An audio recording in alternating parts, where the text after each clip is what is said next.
I'm Oliver Sloup with Blue Line Futures, come to you from the Chicago Board of Trade with another episode of Tech Talk. It is Wednesday, August 4th. We've got four markets for you today: corn, soybeans, live cattle, and we'll finish things up with lean hogs. But before we get into the charts, I want to thank our good friends down at TF Cattle for this cool hat. Probably one of the coolest hats that I've seen, and certainly in the top of the rankings as far as cool hats go. So if you want to enter your hat into the cool hat competition, feel free to send us a hat, and we'll send you one of these Blue Line Futures Truckers hat in return as a little bit of a swap. So you can find our address online. It's bluelinefutures.com, basically the Chicago Board of Trade address, Suite 2845.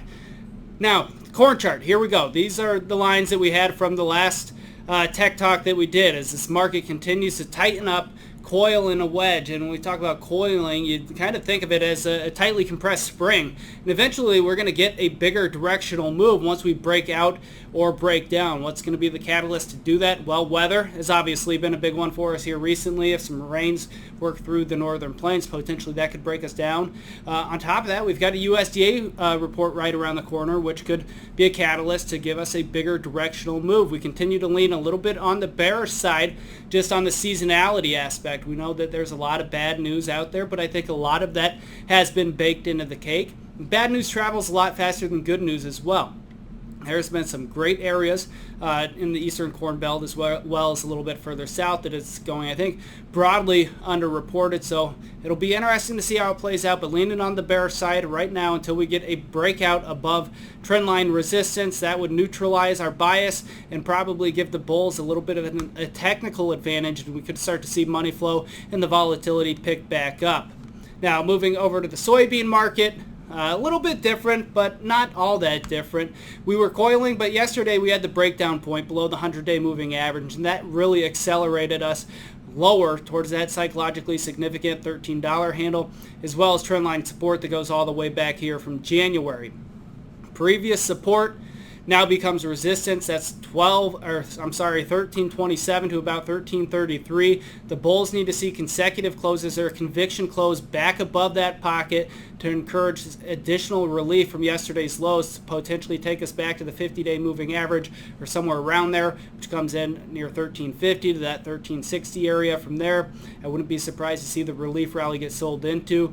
Again, as with corn, there's some concerns with regards to weather, but the demand question is quite bearish, and that's been waning and adding a big headwind to the market.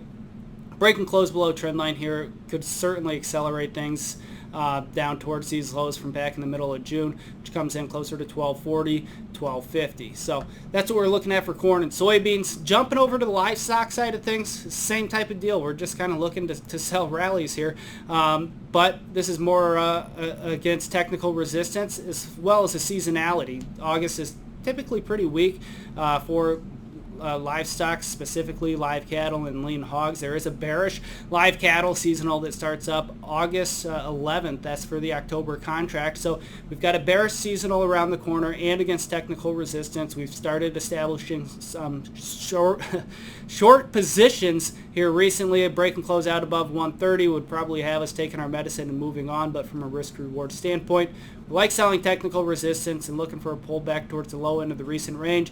Comes in closer to 125, 126. Now moving over and wrapping things up with the lean hog market, same type of deal. Bearish seasonal trade has been in play here for the last couple of weeks, and we continue to lean on that. We basically retrace this breakdown point here from last week over the last couple sessions. Today we got a clear-cut rejection, and a break and close back below this gap that we've formed here, I think potentially takes us out to take out these lows and could really accelerate us towards this gap, which comes in the mid 85s back from July 9th. So that's kind of the next target, and so long as we can defend technical resistance up here. So that's what we're looking at. That's what you should be looking at too. This has been Oliver Sloup with Blue Line Futures from the Chicago Board of Trade. Remember, trading futures and options involves substantial risk of loss. It is not suitable for all investors. Thanks a lot.